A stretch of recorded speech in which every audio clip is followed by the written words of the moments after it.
Hello everyone, আমি পার্থ। তো welcome to my YouTube channel Biogeny. তো অনেকদিন বাদে আজকে একটা ভিডিও আপলোড করছি। তো আজকে আমরা যে জিনিসটা নিয়ে জানবো সেটা হচ্ছে স্টোমাটা। স্টোমাটা নামটা শুনলে আমরা বুঝি এটাকে আমরা বলি পত্ররন্ধ্র। তো পত্ররন্ধ্র কোথায় থাকে? আমরা জানি গাছের পাতাতে যে সমস্ত ছিদ্রগুলো থাকে, যার মাধ্যমে গাছ কী করে, রেসপিরেশনে সাহায্য করে। ঠিক আছে, যখন কি কার্বন ডাইঅক্সাইড ঢুকছে বা অক্সিজেন বেরোচ্ছে, যার মাধ্যমে যাচ্ছে সমস্ত জিনিস, সেটা কি আমাদের স্টোমাটা, তাই তো? তো আজকে আমরা একটা এক্সপেরিমেন্টের মাধ্যমে দেখবো যে সত্যি স্টোমাটাকে আমরা উইদাউট মাইক্রোস্কোপে কী করে দেখতে পাই। ঠিক আছে, তো চলো আজকে দেখে নিই। নিয়ে নিচ্ছি এখানে একটা কামরাঙ্গা গাছের পাতা। তো চাইলে তোমরা অন্য গাছের পাতাও নিতে পারো। তো এবার আমরা কি করবো, এটাকে আমরা ফুটন্ত জলে দেবো।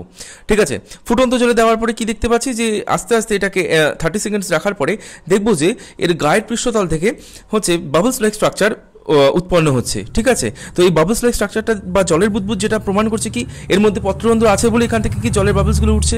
তাহলে আমরা কি মাইক্রোস্কোপ ছাড়াও তো প্রমাণ করতে পারলাম যে যে পাতাতে যে স্টোমাটা আছে সেটা আমরা নিজেরাই এক্সপেরিমেন্টের মাধ্যমে বুঝতে পারলাম, তাই